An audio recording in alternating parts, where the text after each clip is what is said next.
Olá novamente, pessoal. Nessa videoaula eu vou falar agora um pouco dos tipos não primitivos. Lembre-se que na aula passada eu passei 3 ou 4 aulas falando de tipos, né, mais especificamente sobre os tipos primitivos, e eu vou falar um pouquinho rapidamente sobre tipos não primitivos. Bom, eu falei para vocês que esses tipos, né, essa variável, né, que armazena um tipo não primitivo, são variáveis, né, que armazenam objetos, né? Não vou entrar aqui muito a fundo aqui com objeto, só para você entender. Aqui eu tenho uma declaração de uma variável, olha, então ele tem o nome da variável, e no nome da variável eu tenho que tipo de dado que vai armazenar dentro dessa variável. Como isso aqui não é um tipo primitivo, ou seja, uma palavra iniciada com letra maiúscula, você consegue ver que isso aqui é uma classe, né? Então, isso aqui armazena um objeto de uma classe, tá? Então o que é um tipo não primitivo? Não primitivo? São variáveis que armazenam objetos, tá? E o que é um objeto? Eu vou te dar uma ideia aqui, ó, bem superficial, para que você consiga fazer as próximas atividades e entender um pouco melhor. Toda vez que você cria um tipo primitivo, na verdade, ele guarda um valor, né? Apenas um dado. Quando você trabalha com objeto, ele guarda mais de um dado. Por exemplo, aqui eu tenho, por exemplo, a declaração de uma classe. Então, se eu fosse criar um objeto dessa classe, né, proj1, eu ia colocar alguma coisa do tipo aqui, ó, proj1, né, dd, por exemplo. Então, essa variável aqui, dd, vai armazenar um objeto da classe proj1.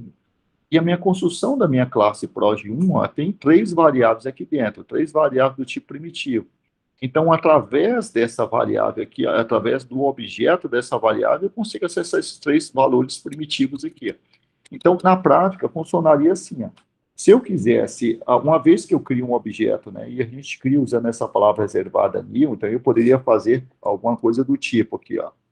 Falar aqui, para mim criar um objeto, ó, vou colocar aqui, ó, que dd, que é essa variável aqui, recebe new, né? Aí eu colocaria proj1, né? Poderia colocar alguma coisa aqui dentro ou não me importa agora.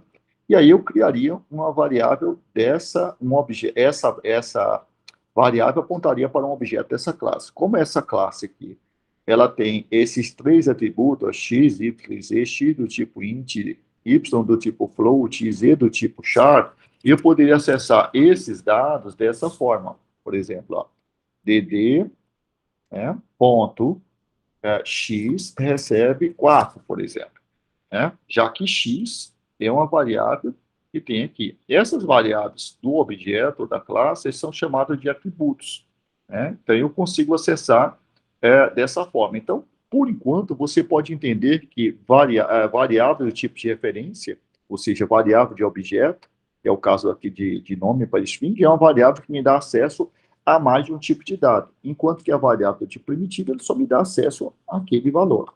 E como é que eu consigo acessar o atributo de uma classe ou de um objeto? Basta eu colocar o nome da variável que representa aquela classe ou aquele objeto, ponto, o nome da variável que está criado dentro daquela classe. No caso aqui, eu coloquei x, né? E essa variável aqui. Aí eu consigo acessar o dado dela e atribuir o valor a ela. Mas para mim fazer isso, primeiro eu preciso, se for um objeto, eu preciso criar um objeto dessa classe. Então, essa variável aqui, na verdade, aponta para um objeto dessa classe, da mesma forma que essa aqui, ela aponta para um objeto dessa classe. Tá, e como é que fica isso na memória? Então, vou abrir aqui aquela representação da memória que eu fiz com vocês, né, e aqui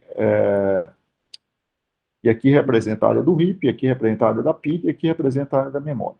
Então, quando você cria uma variável desse tipo aqui, por exemplo, dd proj1, ou seja, para guardar um objeto dessa classe, ele vai criar aqui na memória alguma coisa do tipo objeto proj1, né? E aqui ele vai pegar, colocar todas as variáveis que estão aqui, ó. Como eu não atribuí valores para essas variáveis, aí segue aquela definição de tipo primitivo, ó, ele recebe o valor zero, esse é o valor padrão dela, né? Tanto aqui no caso eu criei variável do tipo int, float, char, né? Então a variável int aqui recebe o valor padrão zero, a variável float recebe zero, e a variável char recebe esse valor, que na verdade é zero, né? Representação de zero. Então, aqui na memória, ele ficaria dessa forma aqui, ó.